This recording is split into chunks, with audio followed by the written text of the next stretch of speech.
tiek, žiedo pusė neduoda tik jis. Ne, svarbiausia laimėjom komandą, asmeniniai, tai yra malonu, aišku, bet tai svarbiausia skeldo komanda. Robertui Jevtokui daugiau laisvės gauna Michailas Michailovas, Macijauskas pabėga po varžovų krepšiu ir Džeremas tvirtina Vilniaus komandos pranašumą.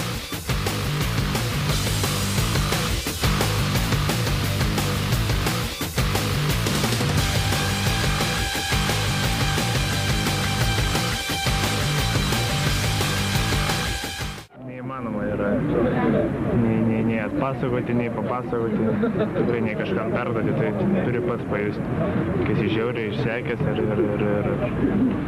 ir kai laimi labai sunkias varžybas, tai yra fantastiškai malonu. Kai pralošia, aišku, yra labai skaudu, bet kai laimi tokias varžybas, negi tas nuovargis kažkiek tai nublanksta prieš tą pergalę. Būtent tos klaidos ir leidžia dabar Vilniaus Lietuvos ryto krepšininkas pirmauti 7 taškais, tiesa Žalgiris pelnė 4 taškus iš eilės, vėl labai lengvai praneria po krepšiu Arvydas Macijauskas. Daug kritikos. Ginevičiaus gynyba, Macijauskas iš karto. Macijauskas per varžovo rankas, taiklus metimas per Vasilijų Karasiovą ir vietoje, kaip prieš tai Ramūnas Šiškauskas, Panajotis Ledelis. Arvydas Macijauskas iš 3 taškų zonos, taiklus metimas, 3 taškai. Sincere with myself, then tell me what else is there really left for me to fear.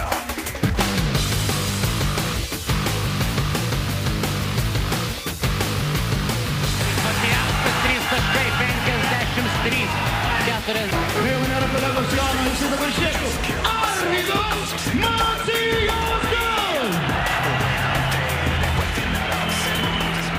Ar dažnai nusiminėjai ir dovanoji metys ir galiam savo marškinėlius po varžybų? Ne, dažnai iš tikrųjų gal po pirmo žiedo, kai laimėjom Vilniuje, dabar gal po antro. Tai dabar sakiau, kad visą laiką, kai laimėsim žiedus, visą laiką reikės mes vis dėlto sirgaliams, tai yra faina, kai kažką gauna.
bandau jį ištrinti visiškai ir aš jau tą sezoną buvau, kaip sakant, užmiršęs ir palaidojęs po 3 mėnesių ar po 4.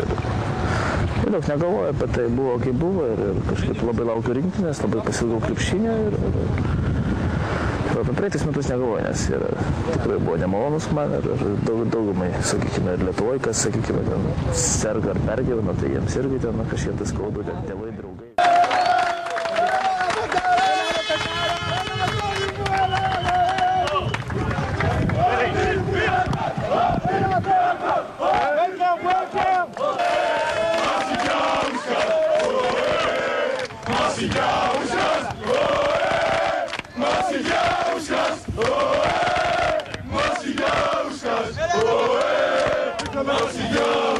Thank you.